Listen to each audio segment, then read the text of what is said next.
Good Friday evening and welcome to the NCWLIFE Evening News. I'm Grant Olson.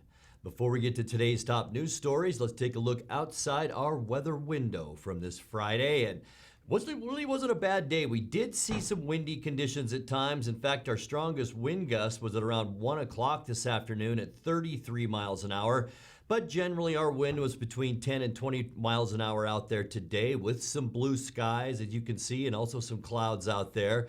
Once again, this is one of our favorite Sky-Fi tower cameras, and it's up at Wenatchee Heights. We call it the cross camera. Today, really not bad. And as we move into tonight, though, if you're traveling west, we still expect a lot of snow, 8 to 12 inches possibly overnight tonight in and around the Stevens Pass area. Also Snoqualmie seeing some snow. So I'll tell you what, if your weekend travels take you that way, be awfully careful. If you're going east, things look pretty nice. You will run into a little bit of icy roads around the Lookout Pass area. And we'll talk more weekend weather and beyond coming up a little bit later on.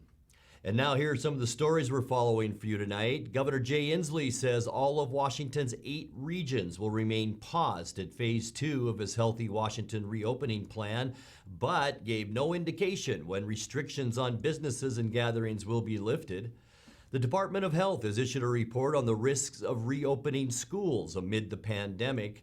And an empty log truck that was carrying its trailer got stuck under an overpass and disrupted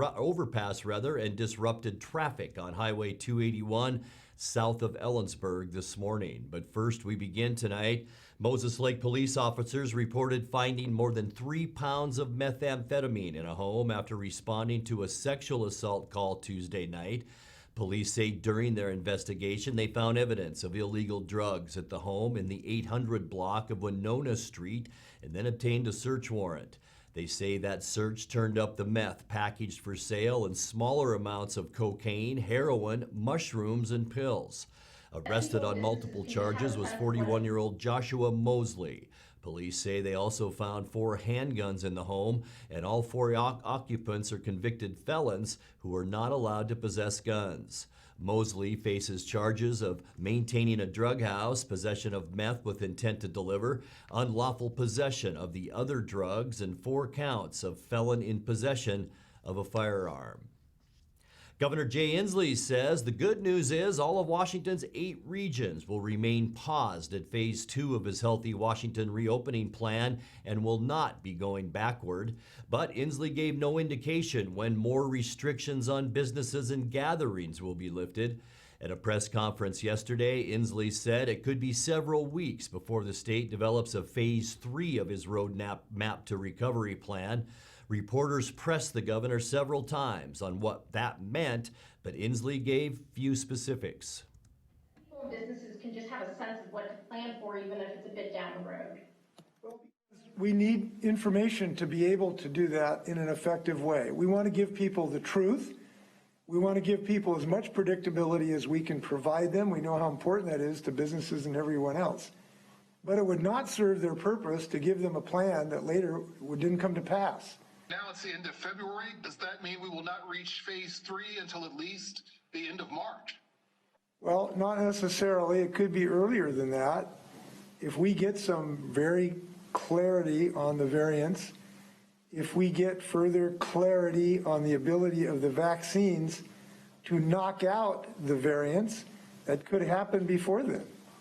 If we find a consensus across the state about how to have business openings under certain conditions, it could be before that. Changing phase 2 to include restaurants going up to 50%, would you consider that advice? Certainly. We will be talking to the restaurants. We will be looking at the variant science. We will be looking at the information that's coming in about the vaccines. We will be looking at the ability to have doses that we need. We're going to be looking at all those things, and certainly we'll be talking to the restaurants as well. There will be any sort of public engagement process, just as specific as you can get there. Well, at 8 o'clock tomorrow morning, I will look at the epidemiological chart. I'll probably do that before I have my slice of toast. At 8:30, I'll call Nick and say, Nick, I'm pretty impressed with the information we got. What else are we doing? At 9 o'clock, I'll call Molly, and Molly will vector me in from a call that we just received from a county that had an issue. At 9:15, I'll call that county and say, is there any way we can help you out? At 9:30, I'll call Dr. Shaw, et cetera, et cetera, et cetera. I don't know how to specific to be. We will be talking to everybody that we can find on the planet Earth to help us answer these questions. Parents to go see their kids play football, is that something you consider? Yeah, we're thinking about those issues. I just alluded to that. We're giving thought to what we could do on spectators at some of these athletic programs. So it is something we will be thinking about, and I'm hopeful we can make progress on it. Meanwhile, the newest modeling report on the risks in reopening Washington schools during the pandemic finds hybrid scheduling and other steps help to slow COVID-19 among students. Daniel Klein with the Institute for Disease Modeling at the Gates Foundation says the viral spread in schools has a lot to do with how much COVID-19 is present in the wider communities they serve. If we're able to cut the prevalence of COVID in the community in half, it'll show up at school about half as often. That's great news. We have a number of different analyses here looking at how we can further prevent COVID from arriving at schools. We see, for example, that in elementary schools, we'll see fewer introductions.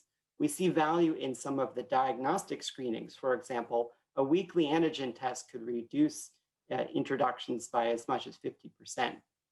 We see advantages to some of the school scheduling, the K-5 phase-in and hybrid, as well as teacher and staff vaccination, which can have a 10% reduction on the introduction rate.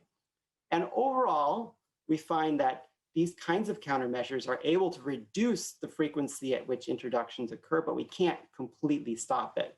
So if COVID does make its way to a school setting, how far is it going to get? And some of the good news here is that we have lots of tools and countermeasures that can ensure that if it does get to a school, it stays very small. Maybe it doesn't even get to a second person. We were able to implement those non-pharmaceuticals, the masks and hand hygiene, distancing, and so forth. We're able to keep those reproduction numbers less than 1. If COVID were to come into a classroom setting, it probably won't make it very far. And that seems to be a consistent finding with what we see in some of the states' data on outbreaks. There was a report recently showing that the median outbreak size was about 3. And this just speaks to the school administrators and classrooms that have been able to implement these countermeasures to ensure that outbreaks don't grow further.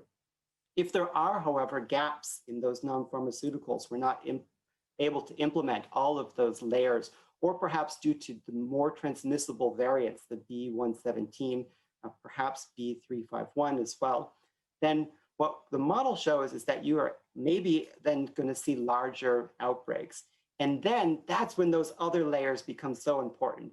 Diagnostic screening, perhaps weekly or every other week, perhaps stepping up symptom screening. And there the value is detecting those outbreaks while they're still small so that we can have a response either through contact tracing or reactive closure. An empty log truck that was carrying its trailer got stuck under an overpass and disrupted traffic on Highway 281 south of Ellensburg this morning. The State Patrol says the driver was cited for his rig being over the legal height and will also be held responsible for any damage to that overpass. Coming up next, Senator Maria Cantwell is asking for a Homeland Security investigation into all those bogus N95 masks.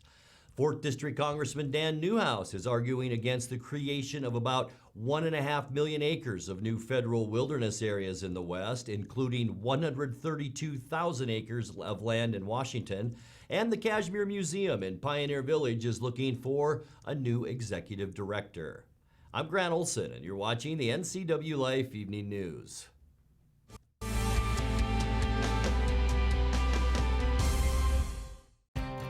Mary Maids of Wenatchee has been professionally cleaning and sanitizing homes and businesses in North Central Washington since 1998. Mary Maids uses commercial-grade cleaners and viricides. Mary Maids has implemented additional safety and sanitation protocols. They are strictly following CDC guidelines for the safety of their clients and employees. For expert help with cleaning and sanitizing your home or business, call or look up Mary Maids of Wenatchee to schedule your free estimate today.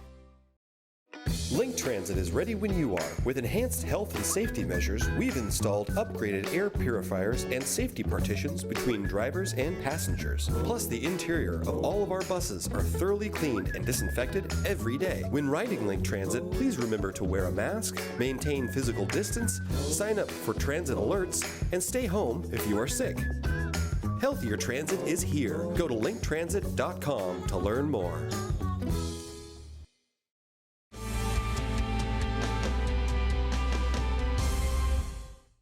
Welcome back. In another news, U.S. Senator Maria Cantwell wants federal agencies to investigate a surge in counterfeit N95 protective masks that have made their way into hospital supply chains, including here in the Wenatchee Valley. Cantwell pushed the idea Wednesday in the Senate Finance Committee while interviewing Health and Human Services nominee Xavier Becerra. I want to know that you'll do everything you can. I personally believe that we need a task force at this point in time between the FDA and Border and Customs and DOJ and others to look at this issue. Again, the FTC, we've given the FTC broad authority now to fine immediately on anybody who takes advantage of the COVID pandemic to manipulate or to overcharge. And we have healthcare workers and we're asking them to go into these situations, and then they're finding out big, vast amounts of supply of these masks don't meet the standards. So we need to be aggressive here with the FDA on a task force to make sure that we are looking at this.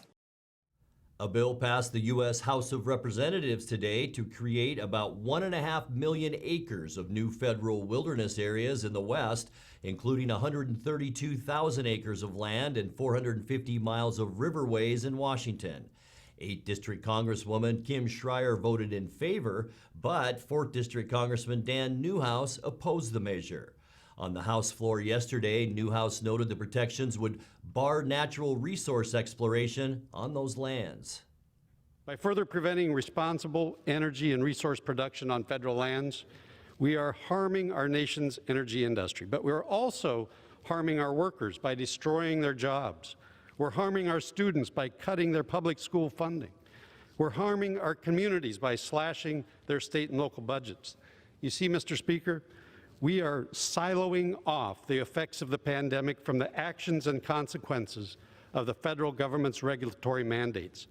The combinations of COVID-19, the Biden ban on federal leasing, and now this massive land grab legislation is simply going to devastate rural communities in the West. Newhouse is current chairman of the Congressional Western Caucus, a coalition of Republican legislators from the western states. The Kashmir Museum in Pioneer Village is looking for a new executive director. The nonprofit museum and host of the annual Apple Days Festival began advertising the top post this week. Whoever takes on the job will answer to the Chelan County Historical Society Board and be responsible for the museum grounds. Also, they'll be responsible for the museum staff and about 40,000 historical objects in its care, including antiquities and cultural objects from Kashmir's settler history and its indigenous peoples. Lexi Palmer Gapper has been the museum director since 2017. You're watching the NCWLIFE Evening News. Coming up next, tonight's feature story and your complete local weather forecast. That and much more still to come on the NCWLIFE Evening News. Please stay with us.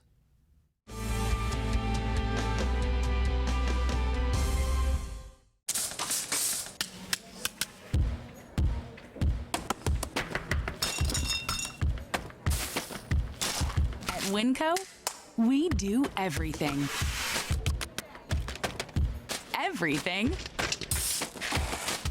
Everything to save you money. Top quality and no membership fees ever. Winco. Now in Wenatchee at 1340 North Wenatchee Avenue.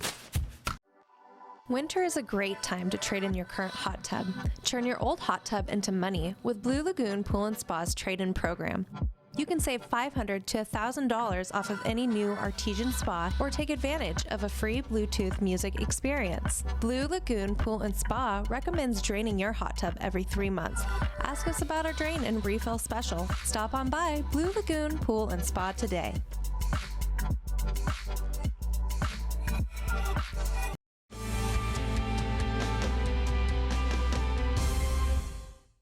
Welcome back to the NCWLIFE Evening News. Time now for our weekly Pause for Pets feature from the Wenatchee Valley Humane Society.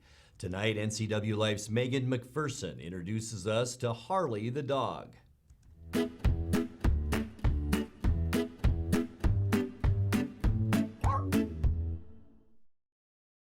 Hey guys, Megan here with the NCWLIFE channel. We are here with Jenny, the volunteer coordinator at the Wenatchee Valley Humane Society, and Harley is joining us this week.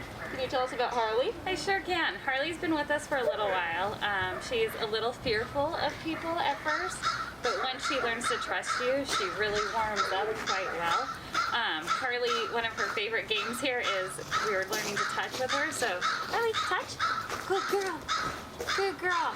If you do that a lot with her, it just kind of warms her up, and she's absolutely lovely once you get to know her, but she does need a quiet home, someplace where she can learn to trust you and build that trust. Dogs right now terrify her, so she needs a situation where she's not put in a situation where that's going to be scary for her. She just really needs somebody that's soft and kind and willing to take their time for her to like build that trust. But once she trusts you, she is just the most amazing sweet dog. She's easy to walk on a leash. She knows sit. She learned down today. Yeah, and she's come a long ways, and we're pretty proud of Harley. So we'd like to see her land in a nice home. Yeah. And what should someone do if they're interested in adopting her? They need to contact our behavior manager, Karen, here at the shelter, so they can call the shelter at 662-9577 and get Karen's email, or her email's online at wenatcheehumane.org. If they go to Harley's profile, the link's right there to email Karen and talk to Karen about it. Hi, Harley. Yeah, come here, sweet girl. Come here. Hi. Sit. Sit. Good girl. The Wenatchee Valley Humane Society is located at 1474 South Wenatchee Avenue and is open by appointment only. Call them at 509-662-9577 to schedule a meet and greet or visit their website at wenatcheehumane.org.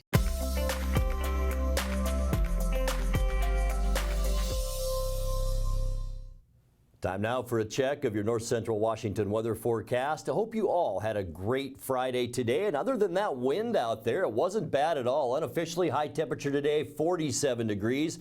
That's just above 46 where we should be. Same goes for our lows. 32 this morning, 30 is normal. 60 beautiful degrees, our record high back in 1968, and 5 our record low in 1993. We did pick up another 1/10 of an inch of moisture out of that downpour at about 5 o'clock yesterday or so. That now gets us to 2.54 inches for the year. Sunrise 6:46, sunset at 5:42. Let's take a look and get right to that surface loop tonight. Partly cloudy skies overnight tonight. This is about 10 o'clock or so. Diminishing wind too. Could see some more mountain snow though. We talked about that at the top of the newscast. Maybe 8 to 12 inches by tomorrow at Stevens Pass, so be very careful. Saturday looks much better if you're traveling this weekend. Mostly sunny skies, light winds, seasonal high temperatures with highs in the mid-40s. And as we end the weekend on Sunday, our final day of February, partly cloudy skies and calm, and we will see temperatures Sunday almost 50 degrees. What a great day to get outside and do some activities. Monday, first day of March, partly cloudy skies, maybe an isolated shower or two, but we are talking March coming in like a lamb. A beautiful westerly to northwesterly flow. Still some showers off to our west. Some of those could spill over and maybe sprinkle on us, but that's about it. Tuesday, back to seasonal weather. We'll see partly cloudy skies with high temperatures again, mid-40s creeping up into the upper 40s. And boy, by Wednesday, even though we'll see a 20% chance for isolated sprinkles, we are going to warm up. We're talking temperatures Wednesday in the upper 40s, and then by the end of our 7-day forecast on Thursday, we will once again see lots of sunshine as we end our forecast. Look at that, all over the western U.S. and unseasonably warm. We are talking high temperatures on Thursday, right around 50 degrees. Let's take a look now at your 7-day forecast, and tonight we'll drop down to 29 degrees. Light wind and sunshine for Saturday and 45.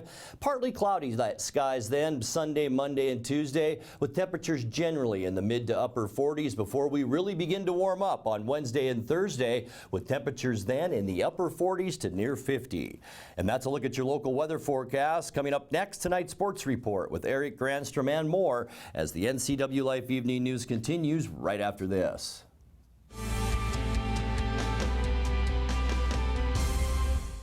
I'm Tom from Alpine Air Heating and Cooling. At Alpine Air, we think of ourselves as customer service oriented retailers. When you make an appointment, please visit our store, meet our people, see our shop. We are serious about heating and air conditioning. Carrier and Alpine Air are offering huge factory rebates and financing options for all your needs. Turn to the experts at Carrier and Alpine Air. Call for your free replacement estimate. Heat and air, call Alpine Air, 662-6846. And now it's a sports update on the NCWLIFE channel. And a happy finally Friday to you. Gonzaga got a little scare at home last night from Santa Clara, but pulled out an 89-75 victory. Corey Kispert scored 25 points, and Drew Timme scored 16 of his 18 in the second half to help the Bulldogs win its 50th straight home game. Overall, that's Gonzaga's 27th straight win dating back to last season. GU got off to a slow start in the first half, but Jalen Suggs helped get things going by nearly pulling off a triple-double with 13 points, 11 rebounds, and 8 assists. Gonzaga has double-digit wins in its last 20 games. You have to go back to UCLA in the 70s to find such domination by a #1 ranked team. Well, it was closer this time, but Washington still fell to Arizona State 80-72 in Tempe. It was the second time the teams met in the last 3 days after making up a game postponed earlier due to COVID. The Huskies were led by the 16 points of Kade Green and 14 from Jamal Bay. Well, Noah Williams came back to earth last night after scoring a school record 72 points in 2 games last weekend. The sophomore guard held to 8 points on 2 of 15 shooting, and Arizona topped Washington State 69-53. TJ Bamba was one of only 2 Cougars in double figures with 12. Coach Kyle Smith says if you don't shoot well on the road, pretty tough to win. Tough one tonight for us. I thought we played hard, very purposeful for the first 18 to 20 minutes of the game. Actually played pretty hard throughout. Got to make shots to win on the road. We didn't shoot it well enough. Didn't rebound it well enough. So you're gonna have to play really well in this league, especially against a team as talented as Arizona, to win on the road. So had a couple. Jazz's effort on the glass was incredible, and I thought TJ Bamba played really well, and we played hard. We just didn't play well. Coming up tomorrow, the Wildcats host the Huskies on national TV on CBS at noon. Cougars will travel to Tempe to take on Arizona State at 1:30 on the Pac-12 Network. Gonzaga's game with Loyola Marymount Saturday night at 7 in Spokane has been picked up by ESPN. Well, the Gonzaga women clinched at least a tie for the WCC title last night by crushing Pepperdine 95-49. The final Spokesman Review reports that 24 fans made the drive to Spokane from Okanagan to watch their own Jill Townsend play, as fans were allowed in the kennel for the first time this season. They were not disappointed as the senior scored 23 points and had 8 rebounds. Leanne Worth also chipped in 16 for Gonzaga, who can clinch the outright West Coast Conference title with a win over Loyola Marymount on Saturday. Well, Gonzaga led at the half last night, 53-19, its largest halftime lead of the season. Again, they'll try to wrap up that West Coast Conference title outright tomorrow when they host Loyola Marymount at 1 o'clock at the McCarthy Athletic Center. On Sunday, Haley Van List, Louisville Cardinals travel to South Bend, Indiana to take on Notre Dame. And for a 9 o'clock game in the morning, Washington plays at Washington State at 1 o'clock. Well, we have some high school basketball on the NCWLIFE channel coming up tonight. Wenatchee hosted West Valley in a Big 9 doubleheader at Wenatchee High School nearly a year ago. Girls game starts at 7. The boys follow at 8:30. Tomorrow, we're all about Apple Blossom was to bring you the documentary, A Lot of Fuss About a Parade at 2. That's followed by live coverage from the Numerica Pack at 6 with our countdown to coronation. Then the Kashmir Valley Bank Royalty Selection Pageant at 7. On Sunday, Wenatchee Wild and Coquitlam will drop the puck at 2. Then we'll re-air the pageant from Saturday night, Sunday night at 7. Well, spring training continues for the Mariners in Peoria with full squad workouts and live batting practice. Dylan Moore, one of the Mariners, hopes to continue improving on his hitting after changing his swing prior to last season's shortened season. I had started doing that change with the swing path being a little more direct to the ball and things like that in the offseason.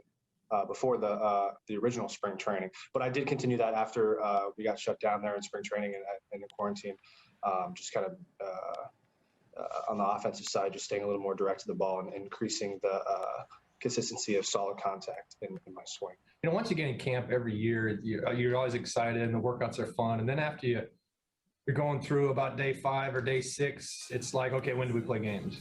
So we're getting closer. The live BPs, a lot of good stuff to see yesterday.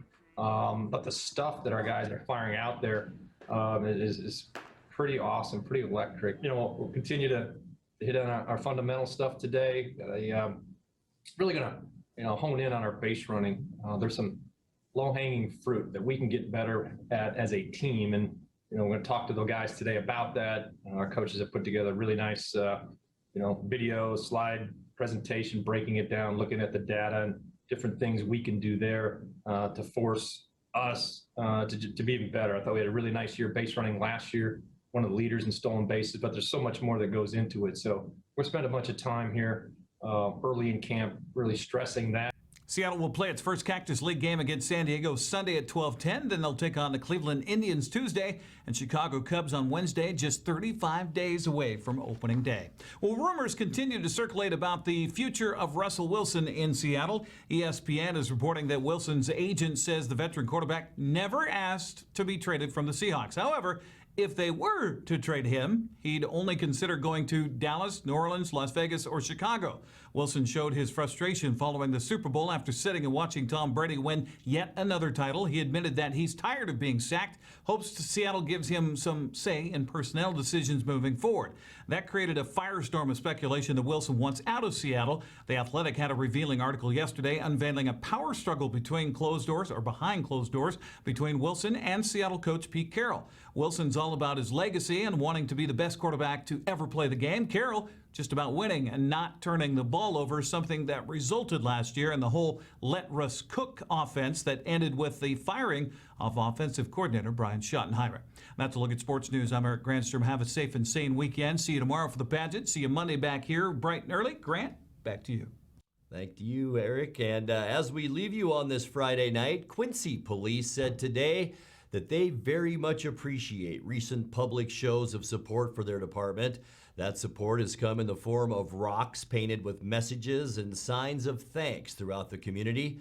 In a statement today, the department said, quote, "Simple gestures like this make our day. We appreciate you and are blessed with the support of our community," unquote. Very cool. Now let's check in once again with Eric Grandstrom for a look at what's coming up Monday morning on Wake Up Wenatchee Valley. Eric? Well, I'll be back again filling in for Dan on Monday's Wake Up Wenatchee Valley, and we will have special guests. In fact, live in the studio, we'll have the top 3. That's right, the 2021 Apple Blossom Royal Court will join us. A queen and 2 princesses. Who are they? I don't know. We're going to find out tomorrow, but we'll have them in the studio to talk about a crazy weekend for them. That's all Monday right here on Wake Up Wenatchee Valley. Grant, have a great weekend. Thanks, Eric. You're going to have a busy weekend. And that's going to do it for our newscast tonight. For more on these stories and other news from around North Central Washington, you can find us on Facebook or our website at ncwlife.com. And remember, if you see news happening, we'd like to hear from you. You can send us an email at news@ncwlife.com or give us a call at 888-6295. I'm Grant Olson. Thanks for joining us. Have a great weekend.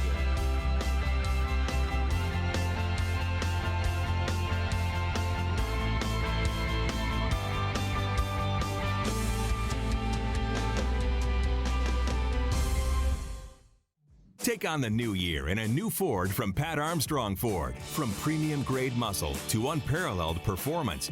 Take on any payload. The all-new 2021 Ford F-150 at Pat Armstrong Ford. Take on any adventure. Take on every thrill. The all-new 2021 Bronco Sport and 2021 Mustang Mach-E. Built to take on every resolution at Pat Armstrong Ford. We are community strong in East Wenatchee. Alta Cellars Winery is a family-owned boutique winery featuring structured wines from some of the most sought-after vineyards in Washington. Time-honored winemaking techniques blend with New World style to create reds and whites that are captivating. Located in the original firehouse in downtown Manson, the spacious indoor-outdoor setting provides the perfect backdrop to indulge in a sit-down wine experience. You're invited to come enjoy this firsthand at Alta Cellars, now open in Manson.